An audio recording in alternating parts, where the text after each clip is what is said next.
Hey everybody, I just deal with this frustration all the time, it seems. Maybe you've dealt with this frustration too.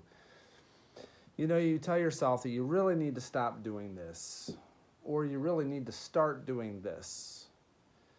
But you can't keep yourself from either doing this again or not starting this again. You know, we get frustrated at the ways in which we screw up. I know I screwed something up this past week, and I've had many opportunities to get that particular thing right, and yet I don't do it. Seems like again and again, it gets me. I fail in the big moments.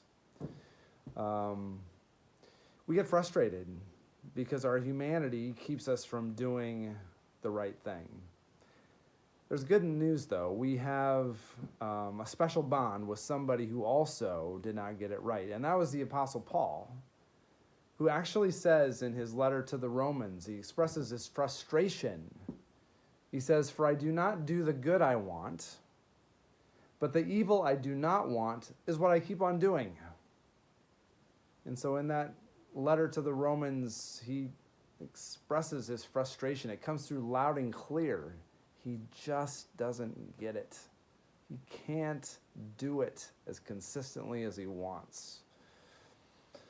What keeps us from doing the right thing or doing what we want to do, or what keeps us from not doing what we should be doing?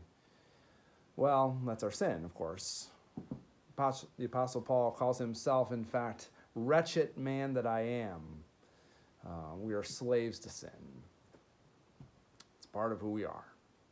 We mess up.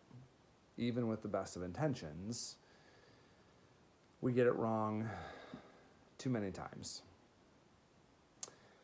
Now, I can go into this glorious reality for all of us that you've heard and we all should hear again and again, that we are forgiven in Jesus, that there is grace, there is redemption, there's a new life for us that comes with setting aside our own sin. It's forgiven, it's wiped away by God. And yet the frustration, I think, in all of us mounts when we don't get it right. So here's today to remembering that you're not alone in your missteps. I'm not alone. We're all in the same boat. Our humanity and therefore our sin keep us from doing what we want to do. And take heart that we're not alone in the fact that one of God's greatest servants, the Apostle Paul, also struggled with that. We keep at it. We keep at it, always aiming to finally get it right, knowing that in the end, when we fall, when we stumble, there's good news, and that's forgiveness that comes, a pardon for the many ways that we don't get it right.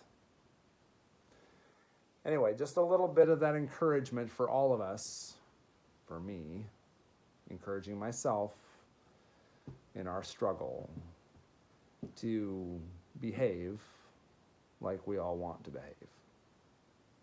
I hope you have a great rest of your week, and I'll see you in church on Sunday at 9 and 11 o'clock.